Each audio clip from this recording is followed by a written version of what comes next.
그리고 퍼서비런스 타이어에는 이런 모양이 그려져 있는데요. 타이어 자국을 보여주는 패턴이에요. 그런데 이 타이어 자국을 딱 반을 이렇게 비스듬하게 접으면 오른쪽 그림처럼 나타납니다. 이게 뭐죠? 그렇죠. 여러분들 DNA 패턴입니다. 인류의 DNA 패턴이에요. 이 그림들은 약간 어떤 의미를 가지고 있냐면은,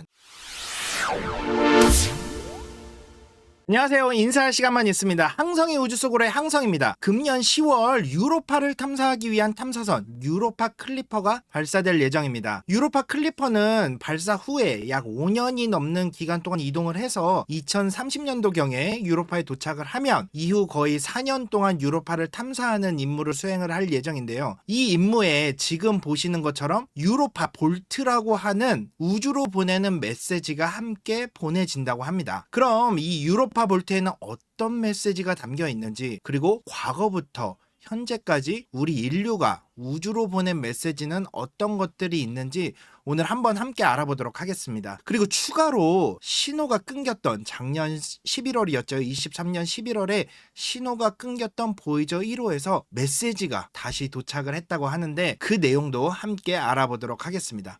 오늘 엄청 재미있거든요. 제가 미리 말씀드립니다. 영상 끝까지 함께 해주시죠. 자, 인류가 우주로 보낸 메시지의 역사는 생각보다 깁니다. 1972년 파이어니어 10호가 목성을 향해서 발사가 되었는데 1983년 해왕성을 지나서 태양계를 벗어나면서 임무가 종료가 되었습니다. 그러니까 우리 태양계를 벗어나 첫 번째 우주선이라고 볼 수도 있는데요.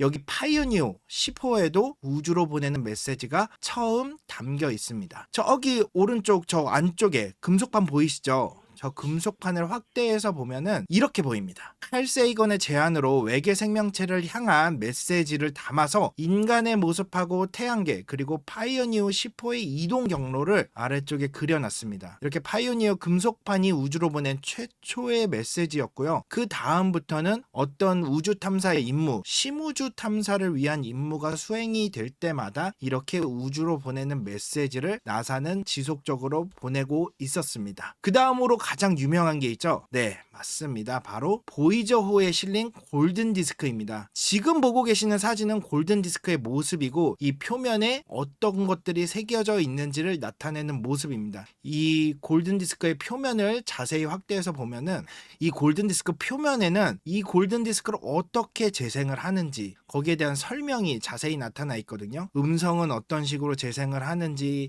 이미지는 어떻게 재생하고 어떻게 나타낼 수 있는지, 그리고 왼쪽 아래에 보면 태양계의 위치를 14개의 펄사를 이용을 해서 우리 태양계가 어디에 위치를 하고 있는지 잘 보여주고 있어요. 그뿐만이 아니라 55개의 언어로 된 인사말, 그리고 지구의 소리를 비롯해서 다양한 소리가 약 20여 개, 그리고 30여 개가 넘는 클래식 음악과 각국의 전통 음악, 그리고 무려 100여 개가 넘는 이미지가 총 90분짜리로 재생이 될 수 있게 만들어져 있습니다. 그런데 지난 11월 통신계와 전력의 저하로 인해서 사실상 통신이 끊겼었던 보이저 1호가 약 240억 킬로미터 밖에서 다시 한번 신호를 보내왔습니다. 현재 보이저 1호가 위치한 거리는 아까 말씀드렸듯이 거의 240억 킬로미터 정도 되는데 사실은 그동안 그 밖에서 신호를 보내오기는 했었어요. 그런데 이 신호는 우리가 해석할 수 없는, 다시 말해서 사용 가능한 무언가 정보를 알 수 있는 데이터가 포함되어 있지 않았습니다. 이게 왜 이런 문제가 생겼는지를 보면 바로 이 장치 때문인데요. 이 장치는 보이저 1호에 실린 여러 컴퓨터들 중에 하나인 비행 데이터 서브 시스템, 즉 FDS라는 시스템의 문제로 아마 이 통신 장비가 문제가 있지 않았을까 생각을 하고 있었어요. 이 FDS가 뭐냐? FDS는 과학 그리고 공학적 분석 데이터를 변조 장치에 의해서 지구로 보내기 전에 하나로 모아서 패키징 역할을 하는 거예요. 그러니까 모든 정보를 하나로 모아서 지구에다 쌓아줘야겠죠. 그런 역할을 하는 건데 사실은 그동안은 우리가 알아들을 수 있는 그 정도의 신호를 해석할 수 있는 변수들, 그러니까 암호를 해독할 수 있는 코드를 이 FDS에서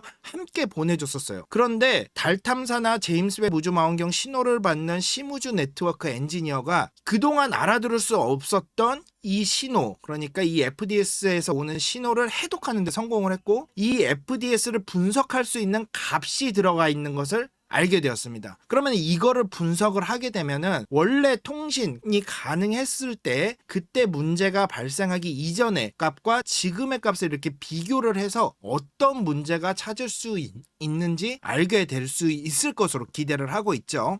아까도 말씀드렸듯이 현재 보이저 1호는 거의 지구에서 240억 킬로미터 이상 떨어져 있어요. 말이 240억 킬로미터지 여러분들 진짜 상상도 할 수 없는 거리만큼 떨어져 있는 거거든요. 그러니까 지구에서 보이저 1호한테 어떤 명령을 보내잖아요. 이 신호가 도달하는데 거의 23시간이 걸리고 또 거기에서 반응을 해가지고 어떤 정보를 보내오는데 거의 하루가 걸립니다. 그래서 이 신호를 받았던 새로 신호를 받았던 이 보이저 1호의 그 신호를 현재 보이저 팀이 분석을 하고 있고요. 이를 통해서 이제 다시 한번 통신을 재개할 수 있는 이 문제를 해결할 방법을 찾고는 있습니다. 근데 아마 시간이 걸리기는 할 거예요.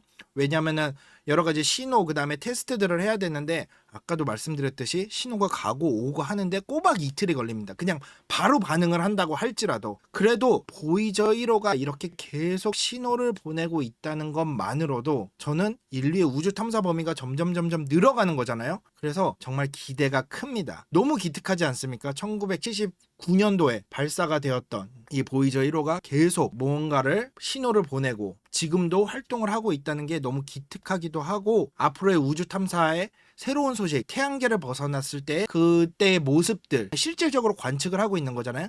그 정보가 어떤 정보가 올지 저는 정말 기대가 되고 있습니다. 그럼 우리 다시 우주로 보내는 메시지로 돌아와서 파이오니어 그리고 방금 말씀드린 보이저 1호에 그리고 2호에 실린 메시지에 대해서 이야기를 해봤는데 사실 또 다른 재미있는 메시지가 있거든요. 여러분들 이거 아시죠? 네, 바로 화성의 퍼서비어런스 로버입니다. 이 로버에는 그동안 말씀드리지 않았던 그리고 여러분들이 아마도 지금까지 몰랐던 재미있는 메시지들이 엄청 많이 숨어 있거든요. 정말 곳곳에 숨어 있습니다. 그 메시지들을 지금부터 저와 함께 한번 알아보도록 하겠습니다. 여러분 이거 기억하시나요? 이거는 퍼서비어런스 로버가 처음으로 이제 화성에 착륙할 때 사용했던 낙하선인데 거의 지름이 약 20m 크기 정도 됩니다.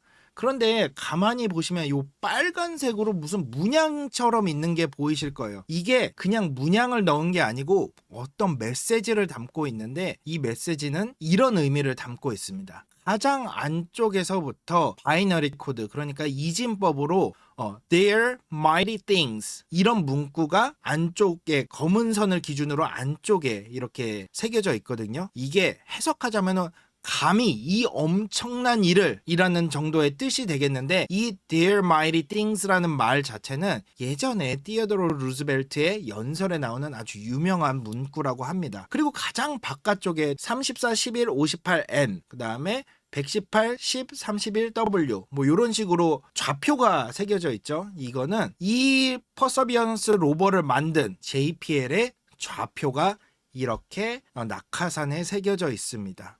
그리고 또 퍼서비어런스 로버에는 지금 보는 것과 같은 플레이트가 새겨져 있는데 일명 Explorer as One이라는 플레이트가 새겨져 있습니다. 이 플레이트에는 화성에 보낼 이름을 신청했던 사람들의 이름이 이 위에 마이크로칩에 새겨져 있고 거의 11만 명의 이름이 새겨져 있다고 합니다. 그리고 태양을 기준으로 양쪽에 지구와 화성을 나타내는 레이저 각이 새겨져 있고 태양빛이 뻗어나가는 것처럼 보이는 게 이 긴 줄이 있고 짧은 줄이 있는데 이게 뭘까요? 그렇죠. 모르스보어입니다. 모르스보어로 Explorer as One 다시 말해서 모두가 하나 되어 탐험하자라는 메시지가 이렇게 새겨져 있습니다. 퍼서비어런스 로버에 요거 아마 여러분들 모르셨을 거예요. 그리고 또 다른 메시지가 장착이 되어 있는데 지금 보고 계신 이 장면은 이제 실험실에서 이 퍼서비어런스 로버에 실릴 플레이트를 이제 만들고 청소하고 마지막 준비 작업을 하고 있는 거예요. 이 약간 뭐처럼 보이세요? 로버가 왼쪽에서부터 오른쪽으로 올수록 뭔가 발전해 오는 모습 보이시죠? 이 로버의 이 플레이트는 이렇게 생겼는데 여기에는 지금까지 화성을 누빈 모든 로버들이 그려져 있습니다. 1997년 화성 탐사에 처음으로 성공을 했던 소저너 로버, 그러니까 로버만이에요. 탐사선이 아니라. 그리고 2004년에 처음으로 도착한 왼쪽에 2개 스피릿과 오퍼튜니티, 얘네들은 쌍둥이 로버거든요. 그 쌍둥이 로버 2개가 그려져 있고 2012년에 왔었던 큐리오시티, 그리고 2021년도에 화성에 도착해서 임무를 수행하기 시작한 퍼서비어런스하고 진짜 깜찍하게 오른쪽 위에 인제뉴이티까지 그려져 있습니다. 이게 퍼서비어런스에 지금 새겨져 있습니다. 그리고 퍼서비어런스 타이어에는 이런 모양이 그려져 있는데요. 2가지가 그려져 있죠. 먼저 왼쪽에는 이 로버가 화성에서 주행을 하면서 바퀴가 지나갈 거잖아요. 그러니까 타이어 자국을 보여주는 패턴이에요. 그런데 이 타이어 자국을 딱 반을 이렇게 비스듬하게 접으면 오른쪽 그림처럼 나타납니다. 이게 뭐죠? 그렇죠. 여러분들 DNA 패턴입니다. 인류의 DNA 패턴이에요. 이 그림들은 약간 어떤 의미를 가지고 있냐면은 탐험에 필요한 도구를 발명하고자 하는 인류의 의지를 담았다고 그래요. 그리고 또 하나, 이게 너무 중요한데, 만약에 누군가, 물론 화성에 생명체가 아직 있다는 증거는 없지만 이 로버가 발견이 되었을 경우에 이 로버는 인류가 만들었다라는 것을 의미하고자 이런 타이어의 마크와 그걸 꼬아서 만든 DNA 패턴을 새겨 넣었다고 합니다. 그리고 퍼서비어런스의 또 다른 아주 중요한 임무 중에 하나는 나중에 지구로 보낼 샘플을 채취하는 건데, 이 화성 샘플을 통해 수십억 년 전에 화성에서 생명이 존재했는지 알아볼 수 있는 너무나 중요한 임무를 가지고 있었습니다. 그리고 이에 대한 답을 찾으려고 하는 인류의 노력이 바로 여기에 담겨 있는데요. 2개의 플레이트가 보이시죠? 왼쪽에는 이 플레이트에는 이 퍼서비어런스 로버가 착륙을 할 예정이었던, 그리고 지금 현재 착륙해 있는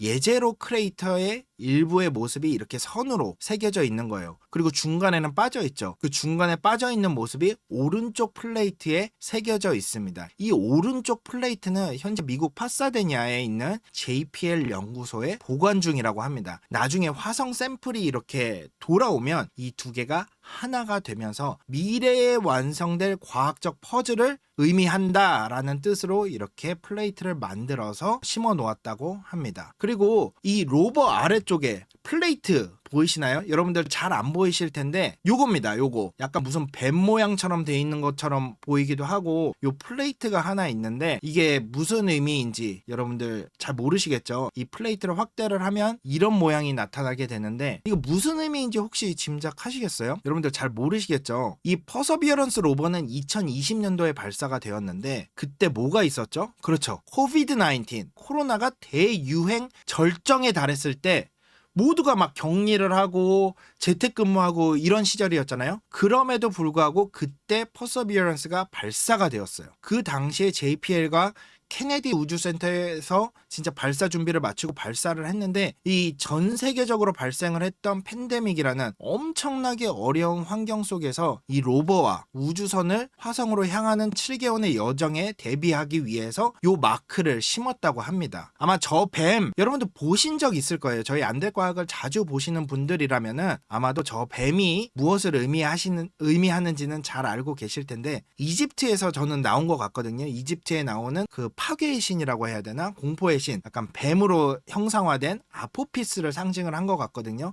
그 당시만 하더라도 우리 전 세계 지구가 정말 이 팬데믹으로 고통을 받고 모두가 힘들어했던 그 상황을 이렇게 표현을 한 것 같습니다. 그리고 퍼서비어런스 팀은 사실 그 당시에 우리 코로나가 너무나 유행을 했을 때 도움이 정말로 필요했던 사람들을 치료하기 위해서 자신의 생명을 걸고 전 세계적으로 일을 하고 있었던 의료진에게 경의를 표하기 위해서 이 유니티 플레이트를 디자인했다고 합니다. 큰 도전을 앞두고 있는 퍼서비어런스와 그 의미가 일맥상통한다고 볼 수가 있겠죠. 이 퍼서비어런스 임무가 사실은 의료진의 노력에 보답하기를 바란다는 의미를 담아서 이 플레이트를 제작을 했다고 합니다. 그 다음으로 소개를 해드릴 장비는 바로 이 장비가 셜록이라고 하는 장비인데요. 네, 맞습니다. 그 셜록 홈즈의 그 셜록 맞거든요. 물론 영어 줄임말이기는 한데 여기에는 지구와 화성의 토양을 이렇게 관측을 할 때 필요한 여러 샘플들과 그리고 아래쪽에 우주복 재료, 그리고 화성의 운석 조각이 포함이 되어 있다고 합니다. 위쪽에 들어가 있는 것들은 화성에 갔을 때 토양을 채취를 하잖아요. 그 토양에 담긴 광물 분석을 정말 자세하게 하기 위해서, 미세 조정하기 위해서 필요한 이 재료들이라고 하는데, 맨 왼쪽 위에는 사파이어 위에 알루미늄과 갈륨이 섞인 질화물 이런 게 담겨 있다고 하고, 그 다음엔 석영, 그 다음 거는 화성에서 온 운석 조각이 있다고 그래요. 이 화성에서 온 운석 조각을 이 플레이트에 담아놨고요. 그 다음에 레이저의 강도를 테스트를 하기 위해서 만들어낸 엄청나게 큰 미로죠. 이 미로들을 이렇게 반사하고 이렇게 통과해 가면서 레이저의 강도를 측정하기 위해서 만든 미로가 있고, 그 맨 오른쪽에도 또 다른 특성을 가진 알루미늄, 갈륨, 질화물이 이렇게 달려 있다고 합니다. 그리고 그 아래에 칩처럼, 카지노에 가면, 라스베가스 이런 데 가시면은 카지노의 칩처럼 달려 있는 게 하나 있는데, 이 칩은 지오캐싱이라고 하는, 요즘에 지오캐싱이라고 하는 것들이 있거든요. 이게 뭐냐면은 GPS를 활용해서 넓은 지역에서 보물찾기를 하는 이런 게임의 일종이에요. 오른쪽에 보시면은 셜록 홈즈의 그림도 이렇게 그려져 있어요. 셜록 홈즈가 마치 단서를 찾듯이 무언가를 찾는 게임의 일종이라고 보시면 되는데, 자세히 보면은 요 암호로 셜록 홈즈의 집 주소가 새겨져 있다고 합니다. 그리고 이 칩이 의미하는 것이, 그러니까 이 지오캐싱이 의미하는 것이 뭐냐면은 지구와 화성을 잇는 일종의 우주 보물찾기 같은 건데, 가상의 단서를 통해서 현실 세계와 그리고 상상의 세계를 연결을 하고, 또 우주 탐사에 대한 대중의 관심과 호기심을 자극하는 약간 장난스러운 하지만 과학적인 내용이 담긴 그런 재미있는 장치라고 보시면 돼요. 프랑스 임무에 재미와 상상력을 불어넣는 장치라고 보시면 됩니다. 그리고 그 옆에 네모에 들어있는 것들은 앞으로 우리가 화성에 갈 거잖아요. 화성에 도착했을 때 입어야 할 우주복 재료의 샘플이 포함이 되어 있습니다. 이것들을 화성의 대기에 계속적으로 노출을 시키면서 화성 환경에서 어떻게 마모되고 변하는지를 관측을 해서 우주복을 만들어야 되는 엔지니어들이 이 화성 환경에 적절한 우주복을 개발할 수 있도록 그 자료를 보내는 거죠. 이처럼 화성의 퍼서비어런스에는 정말 재미있는 메시지들이 많이 숨어 있다고 보시면 됩니다. 이거 진짜 신기하고 기발하죠. 우주복을 만들기 위해서 이미 이런 장치들을 심어놨다는 것도 대단합니다, 정말로. 그리고 맨 처음에 말씀드렸던 금년 10월에 발사될 나사의 유로파 클리퍼에도 이런 메시지들이 실려가는데, 바로 유로파 클리퍼 볼트라고 하는 금속판입니다. 볼트가 뭐냐, 우리말로 번역을 하면은 금고라는 뜻이기도 한데, 많은 정보들을 갖고 있는 금고라는 뜻이죠. 그럼 이 유로파 클리퍼 플레이트에는 어떤 의미가 담겨 있는지 한번 하나하나 알아보도록 하겠습니다. 먼저 왼쪽 한쪽에는 세계 각국의 언어로 된 물이라는 발음의 음성이 파동 형태로 새겨져 있습니다. 우리가 유로파 클리퍼를 왜 가죠? 유로파 얼음 표면 아래에 광대한 바다가 존재한다는 것을 확인을 했고, 이것을 관측을 하기 위해서, 이것을 좀 더 세세하게 탐사하기 위해서 가는 임무를 수행을 하고 있죠. 물은 우리가 아는 모든 생명체와 모든 인간 문화를 연결을 하고 있어서 103개의 언어로 된 물을 이렇게 파동 형태로 시각적으로 표현을 하고 있습니다. 그 중에는 물이라는 한글도 이렇게 오른쪽에 보시는 것처럼 포함이 되어 있죠. 그리고 맨 가운데에 보시면 원형 기호가 있어요. 이 원형 기호는 영어로 water, 그러니까 물이라는 영어의 워터를 퓨리의 변환을 이용을 해서 이미지화 시켰다고 합니다. 그러니까 103개의 언어로 된 물이라는 발음이 여기에 모두 들어가 있는 거예요. 지구촌에 있는, 표현할 수 있는 물이 다 담겨 있다고 보시면 됩니다.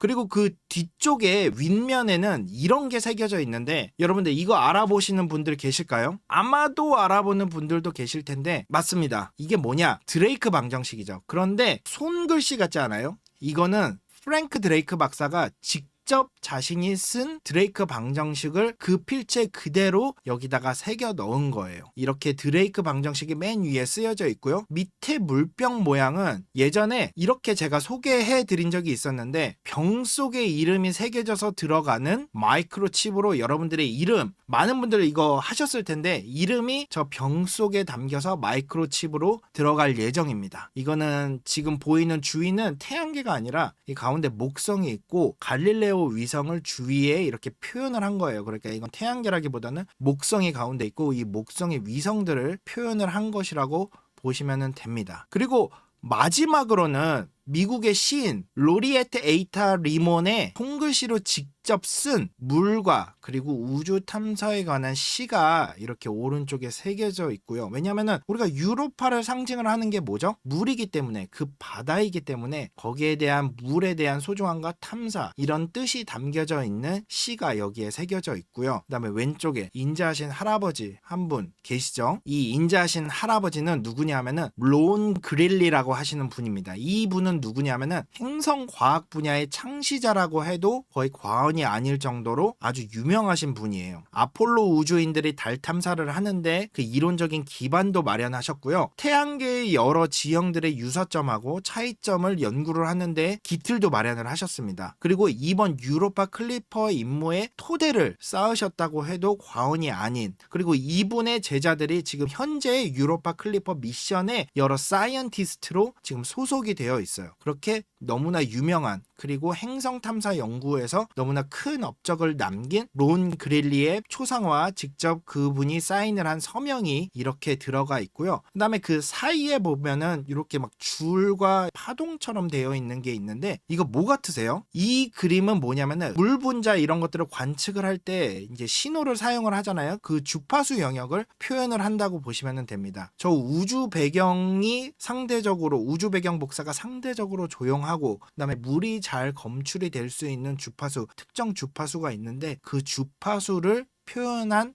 그림이에요. 이거를 흔히 물의 구멍이라고 이제 표현을 하기도 하는데, 그 물의 구멍을 도식화한 주파수라고 보시면 됩니다. 이 무선 대역에서 약간 천체의 메시지를 듣고자 하는 그 의미를 담은 그림이라고 보시면 될 것 같고요. 이렇게 다양한 메시지와 의미를 담은 유로파 클리퍼 볼트가 이제 곧 금년 2024년 10월에 유로파로 나갈 예정입니다. 네, 이렇게 오늘은 우주로 보내는 메시지와 함께 보이저 1호의 통신이 다시 한번 성공적으로 이루어졌다. 그리고 통신이 계속적으로 이루어질 수 있도록 여러 작업을 하고 있다라는 소식도 함께 전해드렸는데요. 앞으로도 더 재미있는 소식으로 여러분께 찾아오도록 하겠습니다. 지금까지 인사할 시간만 있는 항성의 우주 속으로의 항성이었습니다. 감사합니다.